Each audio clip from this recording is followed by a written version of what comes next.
Bonjour à tous, je m'appelle Valérian Benazet, je suis doctorant en sciences politiques.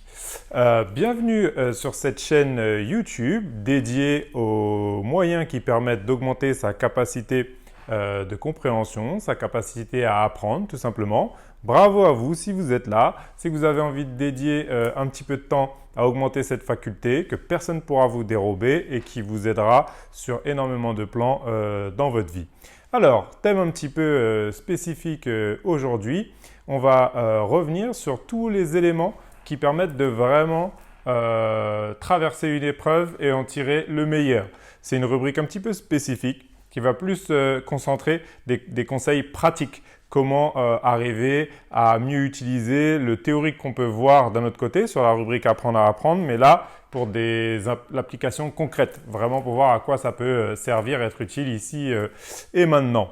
Donc là, le thème de cette petite vidéo, ça va être comment est-ce qu'on fait pour vraiment surmonter une épreuve et en tirer le meilleur. C'est valable principalement pour des personnes qui sont dans un milieu académique, mais pas seulement. C'est aussi valable dans tout test qu'on va avoir à passer, je ne sais pas, le code, la conduite, partout où à un moment il faut avoir accumulé des efforts pour apprendre des processus et à un moment montré, passer sous le couperet de se faire évaluer pour savoir ce qu'on a à retirer.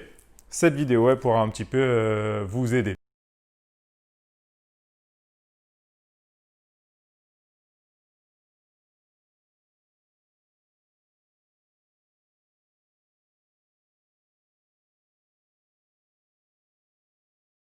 Alors au sommaire, aujourd'hui, on aura tout d'abord un premier axe sur la capacité à anticiper, à renforcer certains points pour valoriser les efforts accumulés depuis un long moment pour se faire évaluer sous son meilleur jour durant l'épreuve. Ça, c'est le premier axe.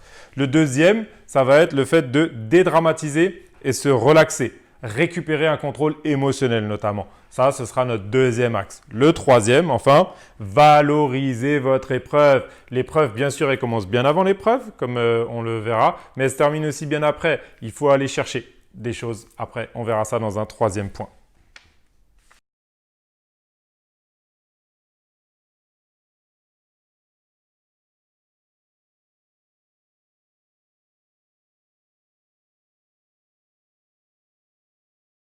Alors, la première chose à avoir en tête quand on veut essayer de se confronter, de se mesurer aux injonctions d'une épreuve, ça va être d'avoir conscience que ce n'est pas quelque chose qui est imprévu, qui va venir sans qu'on soit préparé.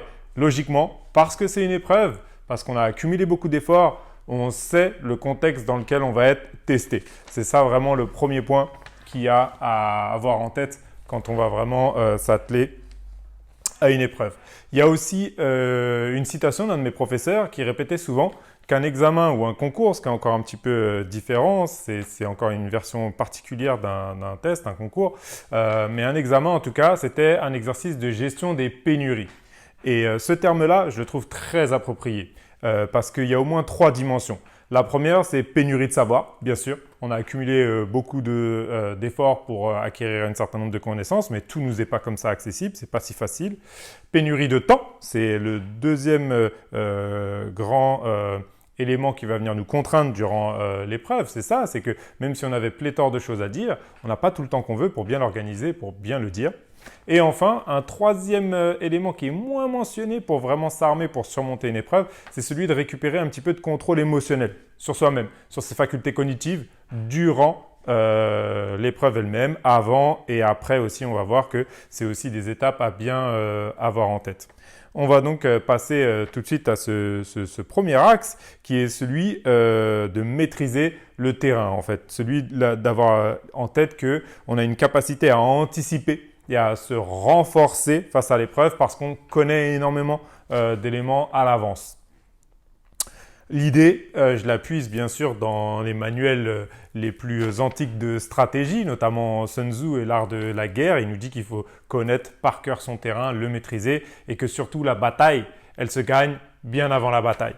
C'est ça le point peut-être crucial de ce premier axe. C'est vraiment l'idée qu'il faut avoir accumulé énormément d'efforts, avoir travaillé depuis des mois en amont pour vraiment se confronter, préparer à l'épreuve. Plus on sera préparé, plus on va avoir eu recours et plus on aura augmenté cette capacité d'anticipation, mieux on sera armé pour répondre et se faire évaluer lors de l'épreuve. Donc, gardez bien ça en tête. Ce n'est pas quelque chose qui vous tombe dessus, une épreuve. Ce n'est pas imprévu. Ce n'est pas une nouveauté. C'est un format. C'est quelque chose qui se répète, qui se maîtrise et qu'on doit se rendre très familier à rencontrer. Voilà un petit peu la première idée de ce premier axe. Par exemple, au niveau du format, on sait quelles vont être les bandes temporelles. Je prends un exemple dans le texte qui vient compléter cette vidéo, c'est que un joueur de foot, pour son entraînement, il ne va pas s'entraîner 15 minutes. Il sait que le match dure 90. Donc logiquement, il va faire un entraînement qui au moins reproduit ces 90 minutes d'effort. C'est logique. Il faut se préparer au moins, voire plus à fournir pour pouvoir tenir le jour J. Eh bien, c'est là aussi un élément crucial pour notre épreuve académique ou je ne sais pas moi, judiciaire ou pour l'épreuve du permis de conduire si c'est celui-là qui vous intéresse. Donc, s'exercer au format. C'est vraiment une chose qu'il faut bien maîtriser. On peut au moins avoir l'idée du format donc, de l'heure, savoir le cadre aussi, comment ça va se dérouler, est-ce que vous allez être interrogé, est-ce que vous allez juste passer à l'écrit, est-ce que c'est tel domaine de connaissance qui va être en premier, celui-là après. Faut même pas quelque part qu'on vous soumette le format de la feuille de l'examen, vous l'avez en tête, c'est votre terrain, c'est là où vous allez agir pour vous faire évaluer. Donc il faut le connaître par cœur, c'est autant de temps d'économiser le jour J et autant d'assurance aussi gagnée. Bien sûr aussi, il faut avoir une connaissance un peu du cadre. Comment est-ce qu'on va se faire interroger? Est-ce que ce sera, je sais pas, dans un environnement très fermé, avec très peu de personnes, isolé, il n'y a pas de bruit? Ou est-ce qu'au contraire, ce sera dans un grand amphi où il y a du monde qui circule, des bruits qui peuvent vous gêner, etc. Tout ça, ce sont des choses à avoir un petit peu en tête pour maximiser les chances de bien rendre vos capacités le jour de l'épreuve. S'il y a un barème, bien sûr, par exemple, ou un programme de l'épreuve, il faut le connaître par cœur, il faut l'avoir révisé et l'avoir intégré comme quelque chose qui ne vous demande même pas une ressource, même pas une difficulté pour aller y accéder et pour savoir ce qu'on va attendre de vous. C'est certain. Le barème, c'est la vision du professeur qui est incorporée directement dans la notation. Avec quelles lunettes est-ce qu'il vous regarde pour vous juger? Voilà un petit peu ce que peut être un barème. Donc celui-ci doit être connu très facilement de vous. Un autre élément aussi, c'est de s'accorder des pauses, par exemple. De savoir quand est-ce qu'on lève un petit peu le pied, on se refocalise, on se recentre un petit peu sur ses ressources et sur là où on va continuer à donner des efforts. L'idée, c'est de commencer à identifier aussi des moyens de se calmer.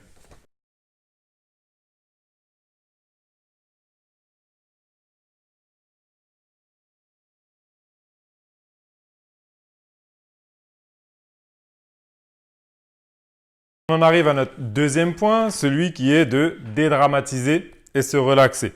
L'idée principale, c'est vraiment d'arriver à retrouver, à récupérer du contrôle émotionnel. Une première idée qui permet de relativiser ça, c'est de se dire, après tout, cette épreuve, elle dure quoi? 4 heures sur une vie entière qui va totaliser des milliers et des milliers d'heures. C'est pas énorme, c'est qu'un petit point, un moment difficile à passer. Ça se surmonte, ça se passe et il faut arriver à prendre de la distance un petit peu là-dessus pour ne pas rester bloqué le jour J. La deuxième aussi chose qui peut aider pour comprendre ça, c'est une étape, une image de vous sur certains points, dans un certain format, sous certains angles, à un instant T. Ça peut changer.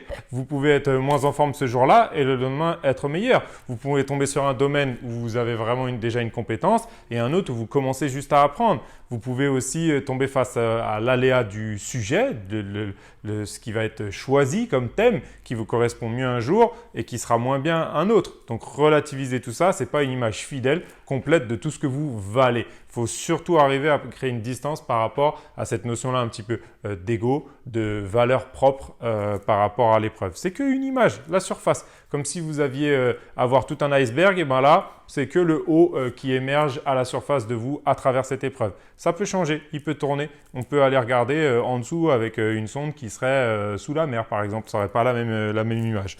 Enfin, surtout, dans cette idée de dédramatiser, il faut arriver à se concentrer sur sa sphère d'influence. Il y a Stephen Covey qui a étudié un petit peu les habitudes des gens les plus efficaces dans leurs différents domaines. Eh bien, il nous dit que vraiment, il faut regagner de la maîtrise, une réelle capacité à gérer sa sphère d'influence, c'est-à-dire là où on peut faire quelque chose. Le sujet qui va être tiré, ce n'est pas vous, c'est le sort qui va en décider. Le format de l'épreuve, c'est 4 heures. Pareil, ce n'est pas vous qui allez déterminer ça. En revanche, est-ce que vous avez bien dormi la veille? Est-ce que vous avez fait la somme de travail nécessaire à accumuler les connaissances pour le jour J? Est-ce que vous arrivez à faire des petites séances de yoga, de relaxation pour vous récupérer un petit peu de sensation de bien-être et d'apaisement? Ça, c'est des choses qui dépendent de vous. C'est votre sphère d'influence. Celle-ci est vraiment à mobiliser. Il y a d'autres petites techniques aussi. Un ancrage positif. Certains, ils vont avoir porté un bracelet porte-bonheur, le manipuler un moment pour se rappeler, pour ancrer des éléments positifs qui vont les renforcer face à une épreuve. D'autres encore, ils vont utiliser la prévisualisation, par exemple. Le fait de se voir déjà comme gagnant. Olivia Fox-Cabane, par exemple, est quelqu'un qui a écrit sur le charisme et qui nous dit que beaucoup de gens qui dégagent du charisme sont capables d'aller utiliser ce ressort de la visualisation pour se voir déjà en amont en posture de vainqueur, en posture de réussite. Eh bien, essayez d'adopter ça. C'est pareil, dans l'amphi ou dans votre situation d'épreuve ailleurs, il y a des gens qui souhaitent votre réussite. Appuyez-vous sur ça. Présumez de la bienveillance autour de vous. Ça aura tendance à vous renforcer, à vous rendre plus serein pour aborder l'épreuve. Adopter une certaine posture aussi, même le jour de l'épreuve, ça peut avoir son efficacité. L'idée, en tout cas, c'est que ça va être un petit élément d'un jugement social, certes, mais ce n'est pas la mort. Souvent, on confond. Notre organisme il réagit en créant du stress, en étant en situation d'alerte, parce que c'est vrai que quelque chose qui va nous juger beaucoup socialement peut inclure de l'exclusion. Et avant, fut un temps, et il y a très longtemps, et sous certains angles encore aujourd'hui, se faire exclure d'un groupe pouvait mener à la mort. Oui, avant. Mais aujourd'hui, ce n'est plus le cas. On est dans une société civilisée, c'est juste une épreuve, c'est une image de vous partielle à un instant T. Il y en aura bien d'autres. Vous pourrez revenir. Il y a des rattrapages, par exemple, à l'université, fait exprès pour ça. Donc voilà, une deuxième dimension très importante. Il faut arriver le jour J à relativiser son poids et son importance.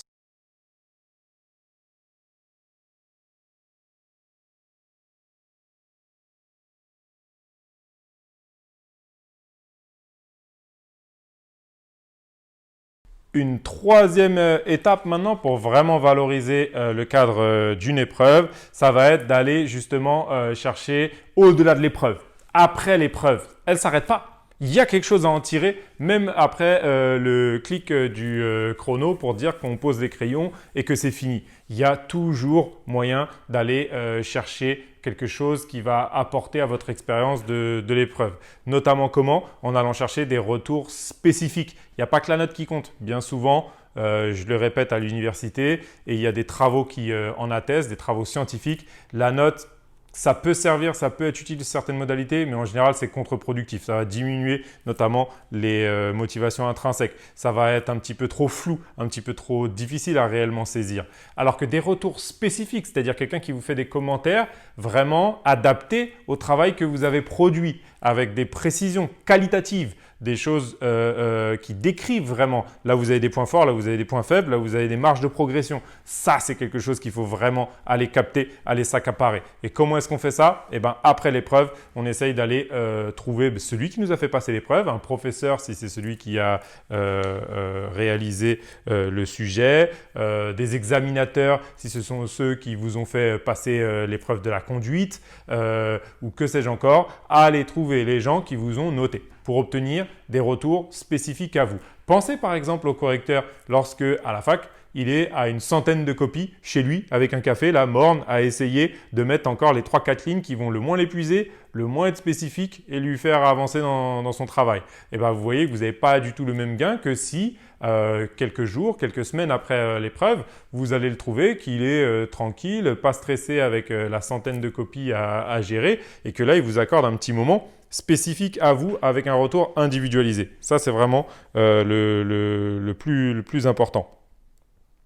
Une deuxième aussi idée, à travers cette idée de valoriser après l'épreuve, c'est d'y réfléchir avec vous-même déjà aussi, a posteriori. Voilà, un jour, 2 jours, vous laissez décanter, vous y pensez plus, vous faites la fête, vous allez faire du sport, ce que vous voulez, pour vous déconnecter un petit peu de cet effort qui n'a pas été négligeable. Et là, vous vous remettez à penser, qu'est-ce que j'ai fait qui semblait être approprié pour réussir l'épreuve? Qu'est-ce que j'ai fait au contraire que je pourrais améliorer pour mieux réussir la prochaine épreuve? Pensez à adopter cette capacité rétrospective. Pour tout, hein, pour une épreuve, bien sûr, ça peut être crucial, mais pour plein d'autres choses dans la vie, ça peut être important. Une négociation, y réfléchir après, etc. Une manière dont on s'est exprimé, améliorer sa prochaine allocution. Un petit exercice comme ça de réalisation d'une vidéo, c'est grâce au travail a posteriori qu'on peut vraiment l'améliorer.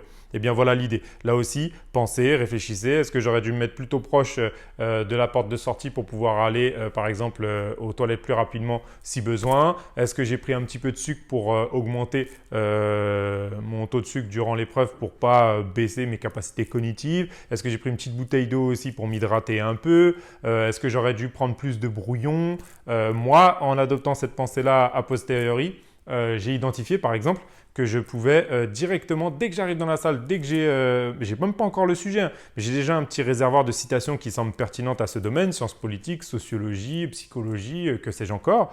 Eh bien, j'avais déjà choisi, identifié 5-6 citations assez simples, assez courtes que je pourrais utiliser. Je les note directement sur ma feuille de brouillon avant même d'avoir le sujet. J'ai déjà gagné du temps et c'est un problème en moins à gérer. Et je pourrais m'y référer après, durant l'épreuve.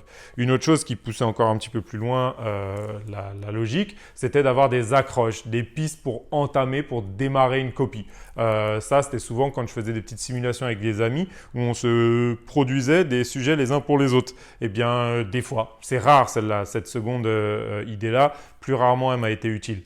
Mais j'avais au moins déjà un petit travail d'accroche qui était préformaté et ça me faisait gagner du temps. Ça m'a donné des bonnes pistes des fois je ne les ai pas utilisées. Mais voilà par exemple ce qu'on peut aller utiliser dans cette idée de réfléchir rétrospectivement à sa performance durant l'épreuve. Enfin, l'idée derrière, hein, c'est de routiniser un petit peu le succès. En multipliant les épreuves, multiplier les échecs peut-être, ou les réussites, peu importe, mais vous habituez à vous mettre dans le format de l'épreuve, à être dans ce contexte-là et à en tirer le meilleur.